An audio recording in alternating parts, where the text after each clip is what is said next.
What's up, guys? Welcome back to Music Maniacs with Sight After Dark. In case you're wondering, we are not hostages in an underground bunker right now. We just moved into a new studio and we have to put up some art and make it cool and stuff.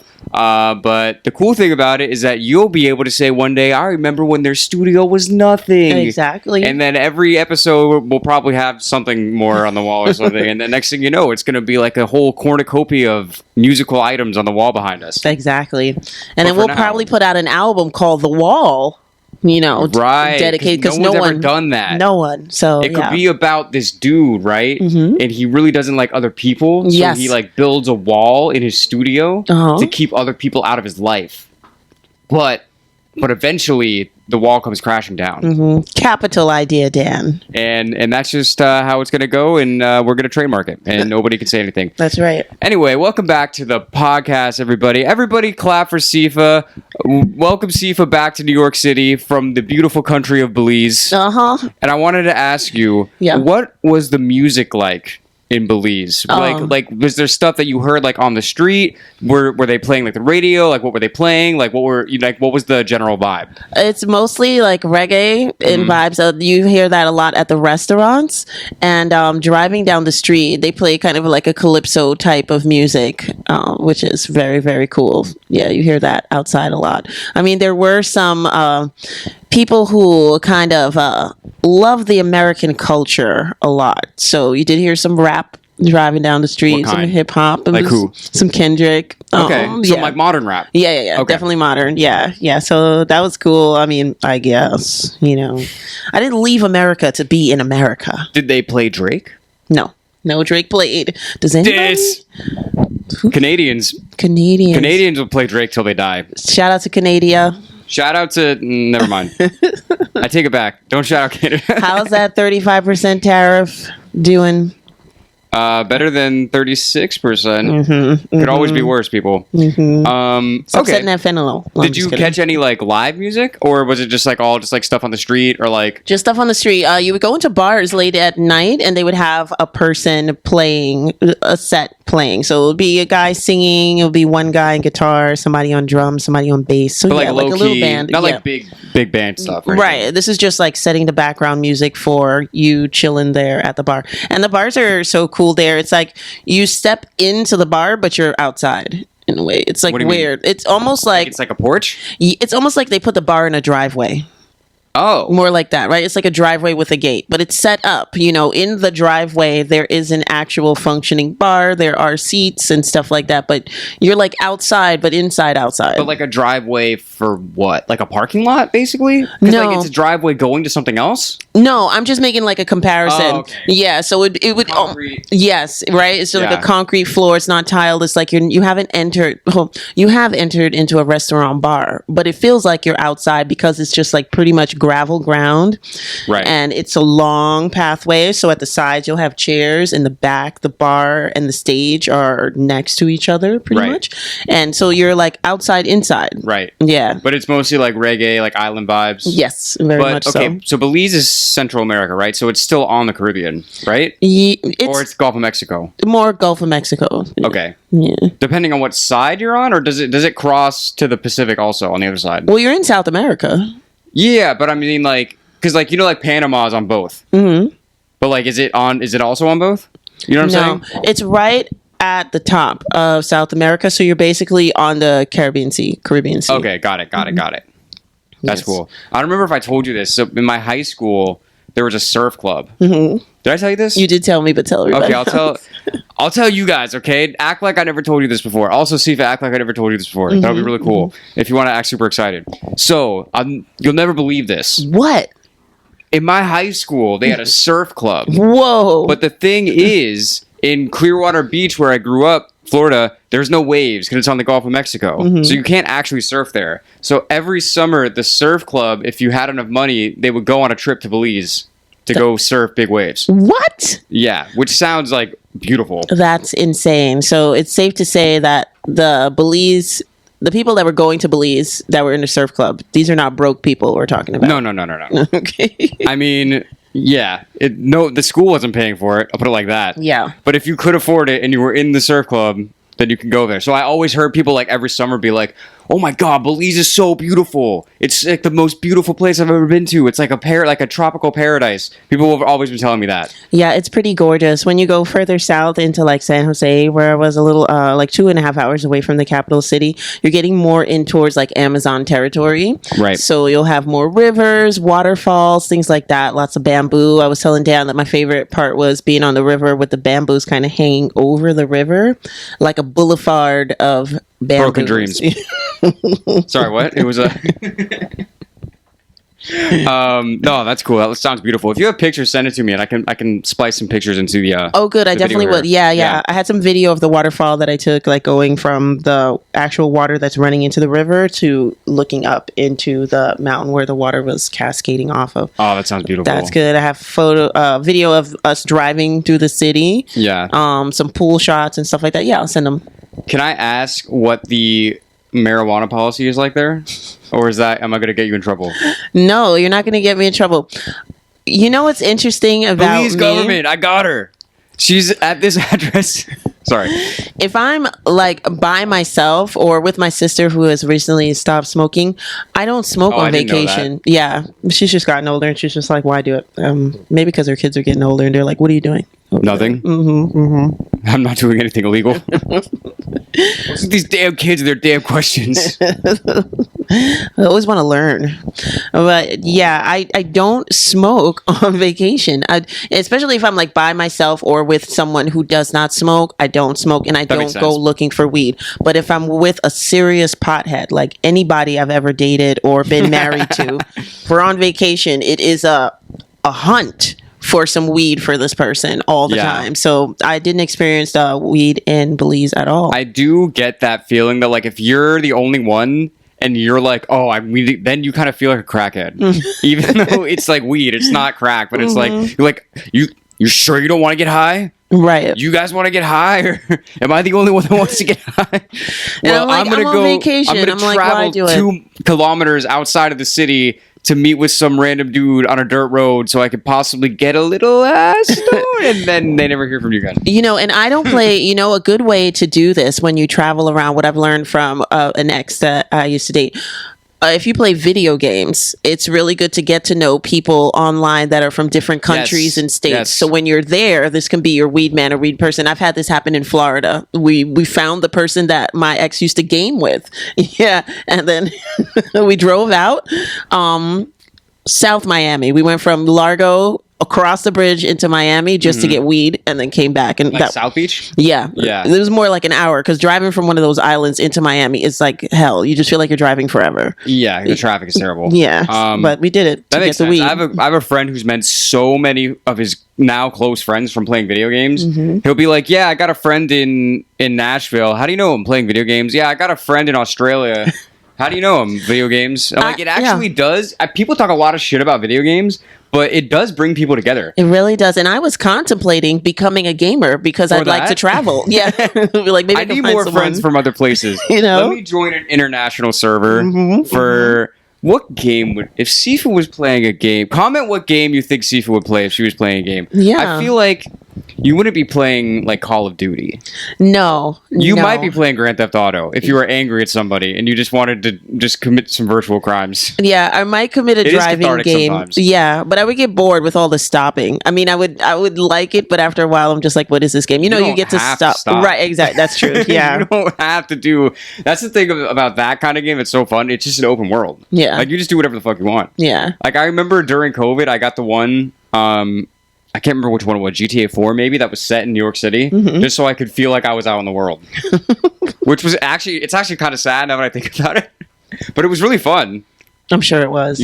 Driving games are always fun, even if it's just a driving game where you're just driving. Yeah, like Gran Turismo or something. Yeah, those are cool. Would you ever play like Minecraft or something, like one of those build games? Because those can be pretty fun. Those are fun. Yeah, those are cute games that can go on your phone too as well. I like those little games that remind me of Minecraft.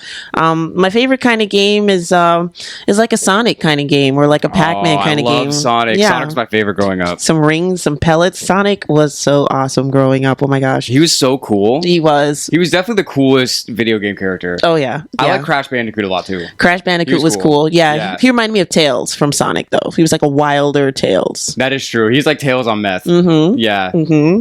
Who else was cool? Spyro the Dragon was my guy. Spyro the Dragon was cool. I like that. I love all the new Marios that they came out with on Nintendo, even though I had Sega. Nintendo, that was pretty cool. You were a Sega person? Yes. Sega. I was had that the era. Dreamcast. Yeah. I had the Dreamcast too. Yeah. I had that in 99 and I paid $99 for my Dreamcast in 99. How are you going to ever remember that? Exactly. You know how I got my Dreamcast? I live in Brooklyn. Got it in a dream. It was casted to you in a dream. If any of you are gamers out there and you remember how much the Dreamcast cost, it wasn't $99. I got it for Hanukkah one year, so I don't remember how much it cost. But I got one. Yeah. And then it went defunct like the next month. It did, right? Yeah, it was here and then it wasn't. Well, I don't know. It was a shame because it was a really good system. You know why it probably went defunct? Let me hear it. Because the Dreamcast, I believe, was $199 at the time. I think it was. And the PlayStation was less? Okay, the PlayStation was less, but when I got my Dreamcast, I got it because some guy had a bunch of Dreamcasts that fell off a truck. Exactly. Yeah. Exactly. As soon as you said some guy, I'm like, I know exactly where this is going. There was a guy, he knows how to get things. And he got me a Dreamcast. I'm just going to say it was John Gotti Jr. I'm just going to say it was him, only because he got caught up in a scam with a truckload of Tickle Me Elmos. Hey, you got to get them while they're hot, man. It's a hot commodity. Yeah, so I'm thinking maybe that's why a Dreamcast got obsolete, because they had a whole production warehouse of Dreamcasts and all of a sudden they were missing and they went for $99 off the books. What if they went under just because of John Gotti Jr. stealing so many trucks full of Dreamcasts, and they're like, we can't even make a profit. They all just disappear. Just discontinue We can't make them. it anymore. Just stop. We're done. But no, Dreamcast was sick. I remember Sonic Adventure, Sonic Adventure 2. Shadow. Shadow was good. Shadow was badass. That was really good. Yeah. I love that. Knuckles. Knuckles. All the Sonic characters are really cool. Yeah, that's who Crash Bandicoot reminds me of. A crazier Knuckles. Yeah, he kind of looks more like him. Yeah, but he's got the red somewhere. No, he doesn't. No, he's more orange like Tails, yeah. Yeah. But he has the Knuckles is red. Attitude, for sure. Knuckles was definitely a punk rocker. Yeah, definitely. And Tails was so sweet. I thought he was going to be a mean partner, but then they had the cartoon for Sonic, 2 cartoons. I love those cartoons. And Tails sounded so cute and innocent. I loved him. Yeah, Tails is a good guy. So wholesome. We're too good. He's too good for us. What else were we talking? Oh, we were saying we were going to talk about this. Apparently, Metallica might do a residency at the Sphere in Vegas. I would go. I don't really know what they would need the Sphere for, to be honest. Like, I'm just curious, like, would they just had some crazy visuals, like, or would just be like all 360 cameras view of them? Yeah. Like, what do you think Metallica would use the Sphere for? You know what I mean? Yeah. I can see like Grateful Dead or like Tame Impala, like those really trippy acts doing some kind of crazy mind-numbing visual. But like Metallica is like, I feel like their aesthetic is very punk. Yeah. Like, it's just like you wear all black and you fucking rock. You know what I mean? They have fireworks and stuff usually. Yeah. But like, I just don't really see them as like a colorful, like LED visual. No, you know? I don't really see that. But I know that they can do a lot with like some silver lighting, some blue, some purple. I think that can mix in with a good punk vibe. Or just like flash at like certain points in the song, like when the cymbal goes or when the pa, pa, pa. Yeah. Or like at like the beginning of like one where there's all those like machine gun sounds. It could be like bah, bah, bah, and the lights are going crazy. Oh my gosh. You definitely have a seizure if you have epilepsy. Yeah. But that is intense. I mean, Eagles are pretty plain, and Joe Walsh puts up a lot of visuals from the Sphere. I don't know if you want to put them in the podcast. I could send them to you if you want to send. I think we'll probably get copyrighted. Okay. Go look Not up Eagles. Yeah, Eagles. I don't know if you guys have heard, but Eagles don't really like other people using anything about them ever.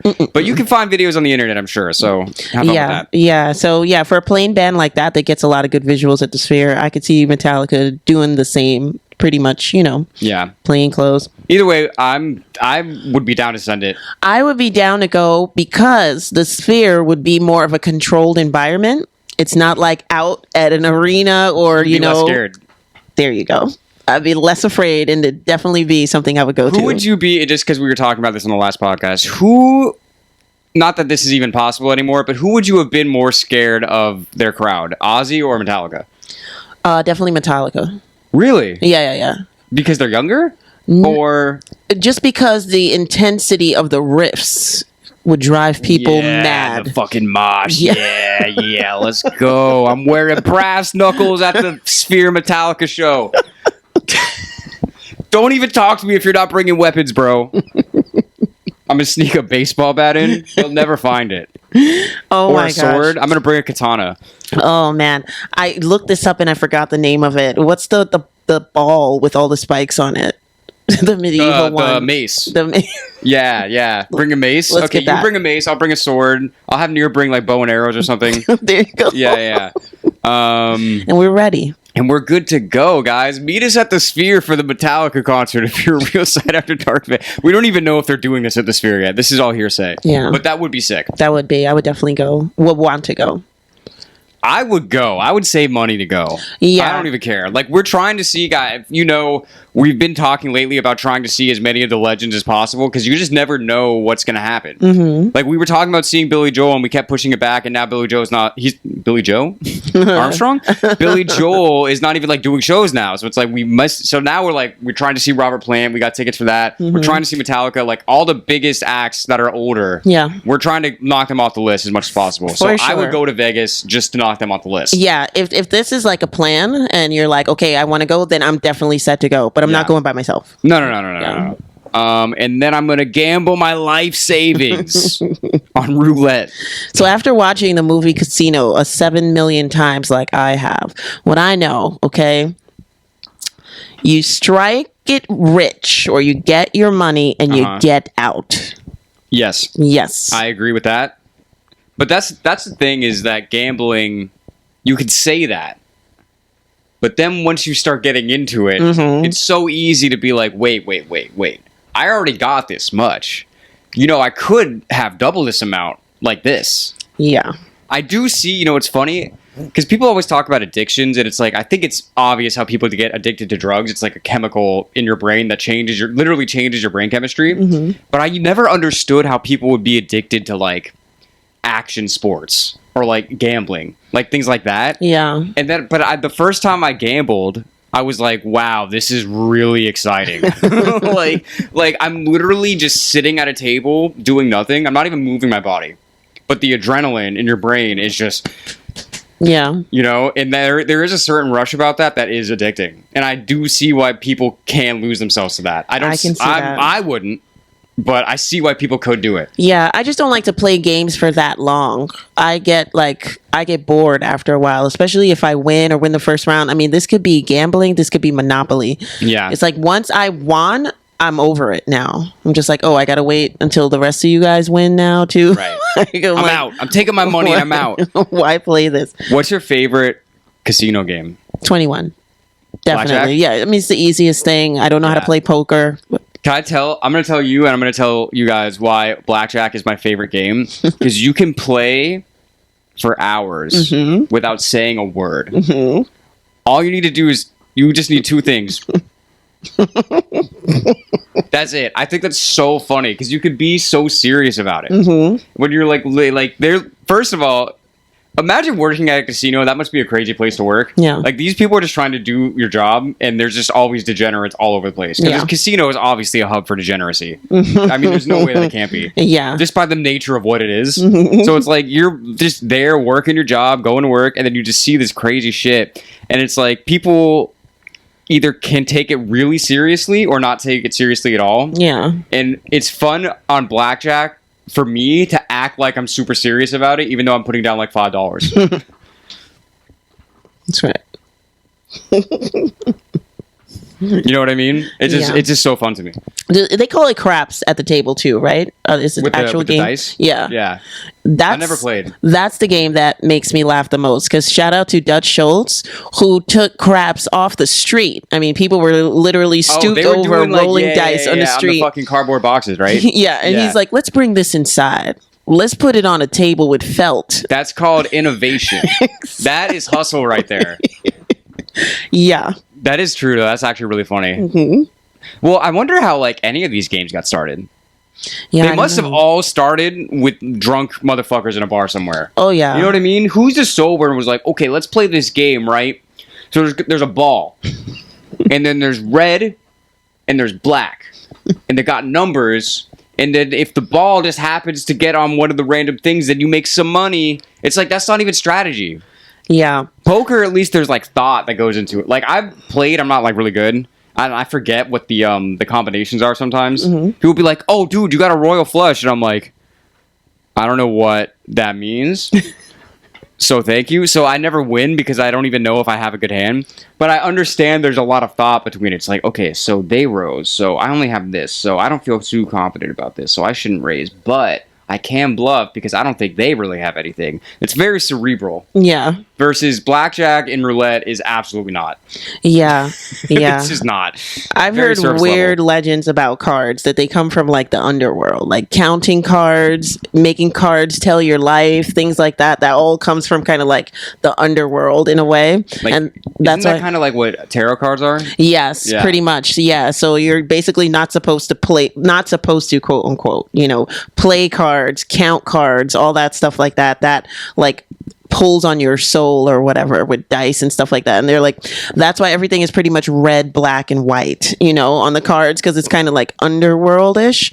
That's what I've heard. But I could see that. And also because like the cards, they're like personified. Yes. You know what I mean? I think so, I guess too. The 1 through 9 isn't really.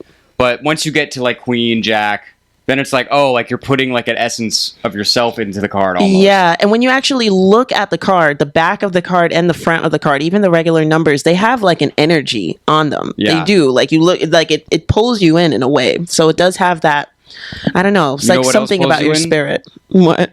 Money. Money. That's what pulls me in. I'm just saying. Yeah. I remember one time my brother was in Vegas and gambled. He was always a lucky person. My grandmother always said this about him. And at one point, he gambled away his fare to come home. Right. And he called me at the worst moment. He's like, do you have $200 to give me so I can come home? Was he Atlantic City? He was in Vegas. Yeah. Oh, wow. So he probably had like a little bit of money, but not enough to come home. Yeah. And I'm pretty sure, he gambled his fare. So, and he was young. He was like, he was literally like 21. But he gets out of it. There's knowing your brother, there's no way that it didn't work out for him. He's just a person like that. So I was like, I felt so bad. I was like, I didn't have it. Sometimes you're broke, sometimes you're not. And at that moment, I just did not have it to give him. Right. And he was like, all right, I'll see what I can do. He went back to the table, gambled some money, and won like $500. It is like that sometimes. Mm-hmm. I'll tell you. Okay, this is the last I'm going to talk about gambling because this is not a gambling podcast. Unless you're Kenny Rogers, it's a music. No, whatever. You know what I'm saying. Okay, the first time I ever gambled, this is just a scratch off. But I was 19. I remember it was my 19th birthday because I was like, wow, it took me a whole year to get a scratch off, and I got a scratch off and I won $100. The first time I ever got a scratch off. Nice. Which is good, but also bad because then it sets a dangerous precedent in your mind. Mm-hmm. Where you're like, oh, every time, which I don't even really buy scratch offs because I think they're fucking stupid. But now it's like, part of me, every time I see a scratch off, it was like, oh, that's $100. But that's how they get you, though. That is 100% how they get you. But I know that that's the trap. So I'm not falling into it. But that was definitely like, what the hell? And for a few months after that, I was buying some scratch offs. I'm not going to lie. Yeah. I was 19. It was a long time ago. Yeah. The second time I actually went gambling was on a cruise when I was in college. And I made enough money in the casino to pay off my cruise. That's cool. Yeah. Oh my goodness. That's like a G, right? At least. No. Okay. We had a group rate. We had a bunch of people going from college. It was like $400. Okay. And I got like $450. So That's I came out really good. Yeah, I came out on top. Like Jerry Seinfeld. I always come out even. That's so funny. But yeah, but that's also a dangerous precedent because I'm just like, oh man, like if I'm in a casino, I'm like, I bet I could pay for my flight with this. Yeah. And then next thing I know, I owe $10,000, and I'm like, yeah, this is actually negative flights. I'm actually gonna have to stay here. Yeah. I had to move to Vegas now. If you've never watched the movie Casino, definitely watch it. There's so many things that Robert De Niro says. Like the guy does the slots, and people kept winning in the slots, and Robert De Niro comes out to the other character, and he's like, "These are rigged." He was like, "Well, how was I supposed to know if they were rigged?" He was like, "'Cause they won." He was like. He's like, the chance is 1 billion to 1. 1 billion, he said. Okay, I said I was going to be done talking about gambling, but you just had me think about something. Let me go on a little rant about slot machines. I don't get it. It's so stupid. Like, the other ones we were talking about, it's like, it's fun. Like, blackjack and roulette specifically, because they're the least thought-provoking things, right? Mm-hmm. So, roulette, they literally just spin the thing. You don't do anything. You put your chips down. Blackjack, again, just the two symbol system. Mm-hmm. But the slots, it's like, it's not even exciting. You know what I mean? I mean, you just sit there and pull over, like, literally a monkey could play slots. Yeah. You know what I mean? That's for people who want to win but don't want to play. They don't want to think about, counting and all this stuff. They just want to go and they want to... But that's the thing. To me, that's the most fun because it is a little bit of a brain exercise. Mm-hmm. But the slots completely take it out. You're just a zombie. Yes, absolutely. You're literally a slot zombie. Just, did I win money? Oh no, I'm losing. I'm just going to keep going until I win money. It's like, I just don't get that one. Yeah, and those fluorescent lights over the slot machines. It's very... Do you guys play slots? Comment if you play slots so I can make fun of you. It's pretty mind-numbing. Yeah, I don't know. I don't get it. But anyway, wow, I did not expect to be talking about gambling as much as No, I don't even know how we got on the topic, but don't go back. We're talking about Vegas. We were talking about Vegas in Metallica. James and the gang. The James gang? The James gang? Mm-hmm, mm-hmm. They should take that name because nobody else took it before. Yeah. I think the other guys in the band might get a little upset about that. That might bring everything into a full circle, right? Because we have Metallica possibly playing at the Sphere, where Eagles are now, and James Hetfield and the gang are the James gang, which is the group that Joe Walsh had in the 70s. And here we are. I couldn't have said it better myself. I wanted to make another segue. When we were talking about Ozzy's death and Don Henley's birthday, maybe it'll come full circle. Maybe Don Henley will pass away on Ozzy's birthday. I don't know why you would say that, but that would be crazy. If that happened, whenever it may happen, hopefully years from now, I will think about this moment right now, and I will be fucking mind blown. That'd be crazy. Sifa is some kind of sorceress or I'll something. Be like, I knew it. She's been listening to the cards. Exactly. Oh man, but okay. I think this is a good time to end. We got a lot of stuff we have to do. We're back. Mm-hmm. We're making new reactions in the new studio. Yep. We got a big show coming up. We got to practice. We got an album coming up we got to work on. We just got a bunch of stuff that's happening. So thanks so much for being here, guys. We appreciate you. If you like the podcast, buy some of our merch. Check us out on Spotify and all the wherever you get music and all that shit. And we're Side After Dark. Yep. We'll see you next time. Later.